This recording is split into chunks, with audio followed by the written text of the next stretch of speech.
రాష్ట్రంలో కాంగ్రెస్ పార్టీ ప్రభుత్వం రావాలని ప్రజలందరూ కోరుకున్నారు.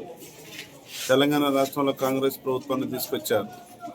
గౌరవ ముఖ్యమంత్రి రేవంత్ రెడ్డి గారు ప్రజాపాలన ప్రభుత్వంలో అన్ని వర్గాల ప్రజలకు సంక్షేమ కార్యక్రమాలు, అద్భుతమైన సంక్షేమ కార్యక్రమాలు ప్రవేశపెడుతూ అభివృద్ధి కార్యక్రమాలు ఏకవంతం చేస్తూ తెలంగాణలో గౌరవ ముఖ్యమంత్రి రేవంత్ రెడ్డి గారు ముందుకు పోతా ఉన్నారు. అన్ని వర్గాల ప్రజలు కూడా హర్షాతిరేకాలు వ్యక్తం చేస్తూ ఉన్నారు. తెలంగాణ రాష్ట్రంలో అమలవుతున్న సంక్షేమ పథకాల పట్ల. సంక్షేమ పథకాలు దేశంలో ఏ రాష్ట్రంలో కూడా లేవు.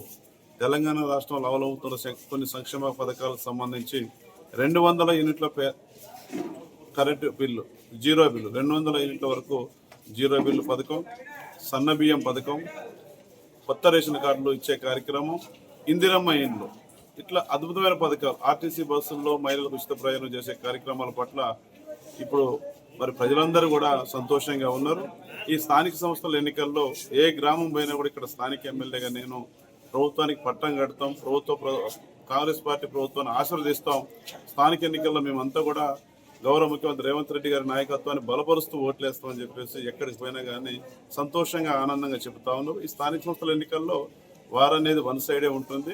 ప్రజాప్రభుత్వం మన గౌరవ ముఖ్యమంత్రి రేవంత్ రెడ్డి గారి పాలనకి ప్రజలు బ్రహ్మరథం పట్టబోతా ఉన్నారు. Local to global news at your finger tips. మీ చేతిలో ఒక ఆయుధం. Download Raw TV app. Media legend Ravi Prakash is back.